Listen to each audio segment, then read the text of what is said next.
Hello, friends. I'm talking to you today about the lessons from cycles and patterns that nature can reflect back to us if we can just become a little bit more receptive and aware. Welcome to Nourishing Time with Salema. Lessons from nature and my 56th spring, harvesting the seeds of spring and self-esteem. My 56th spring. What did I bring to my 56th spring? Uncomfortable myths that may be or maybe not be true, but how cozy they feel. Like my old sweater I go to, weathered and worn, but not for this, my 56th spring. Now aging with grace and humility, I choose the spring light to illuminate my experiences. Reflecting back those truths that are long been forgotten, aiding my rebirth and settling in with who I've always been. Shining a light on a new way of being. In a different place now, light pumping through my veins. Now emerging with nature and intuition blossoming. Finding tranquility, respect, and harmony with all that is. I am more grateful than I've ever been for this, my 56th spring. For me, when I think of what nature can show us, I think of the Hindu mythology, and in particular the Hindu trilogy, which represents the cycle of birth, living, and dying. Brahman, the before, how things came to be. Vishnu, the now, everything up to this point. And Shiva, death and destruction of the old to make way for the future. Interacting with nature encourages us and invites us to witness and acknowledge our patterns. I cannot think of anything more appropriate that mirrors this element than the seasons themselves.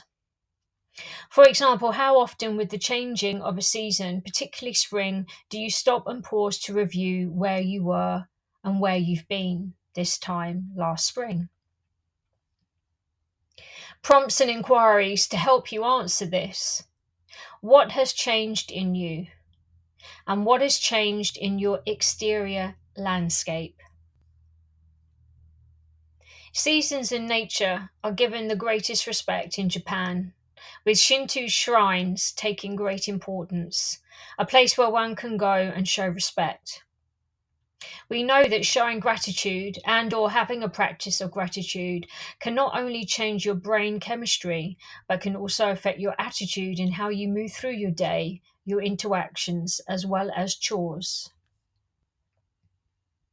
During my time studying experimental cognitive psychology at Cambridge and attending lectures in the summer at the UCL Institute of Cognitive Neuroscience, I came across some very interesting studies on how having a greater appreciation for life can help boost self-confidence and self-esteem.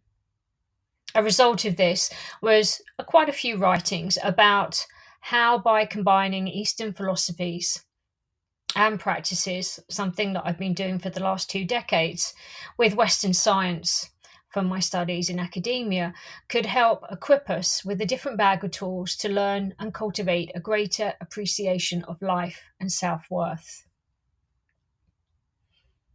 In exploring some of the other mechanisms and the brain areas that could be involved through self-reported and experimental behavioral findings, I began to see how some of these Eastern practices and philosophies may be helpful.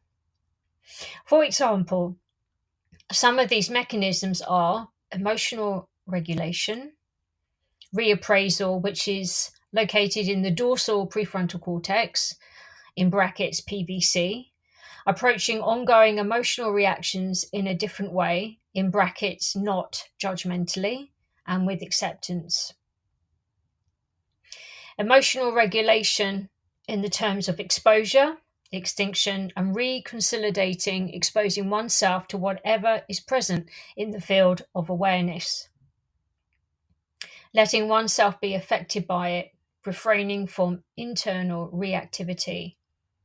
And there are some other brain areas associated with these mechanisms, namely the amygdala and the hippocampus for our memories, and also the change in perspective on the self, detachment from identification with a static sense of self, something that we talk about a lot in yoga and in yoga philosophy.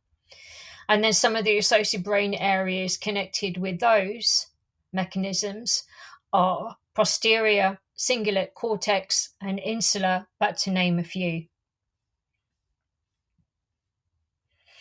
Self-esteem increases when others appreciate and value us, and decreases when we are rejected, in brackets, social inclusion, and start to question our own self-worth and abilities.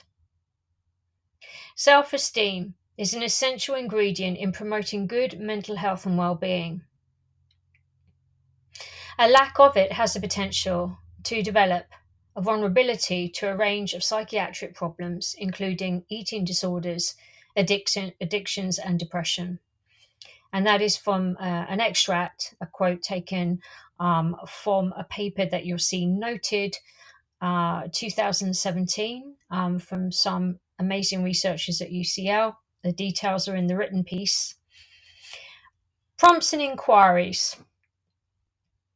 Could adding the ingredient of gratitude, as well as our ability to connect with nature, increase our levels of vitamin D, dopamine, and serotonin?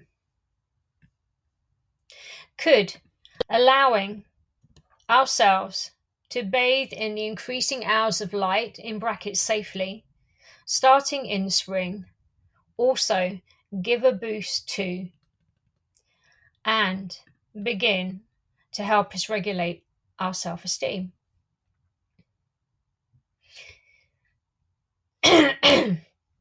Excuse me. Can natural regulation perhaps contribute in cultivating a healthy relationship with acceptance? Acceptance of how things have been, how they are now, and moreover, accepting a degree of detachment about the future. I want to leave you with one more inquiry to ponder on, as I feel it sums up and reflects my poem I read at the very beginning of this piece. Does gratitude, respect, harmony, and acceptance become easier and clearer to understand as we age? I'll be interested to hear your comments. If you're listening to this on YouTube podcasts or iTunes, please head over to the Substack post where you can leave any comments or questions you may have. But until next time, remember to live well, mean well, and be well. Until next time.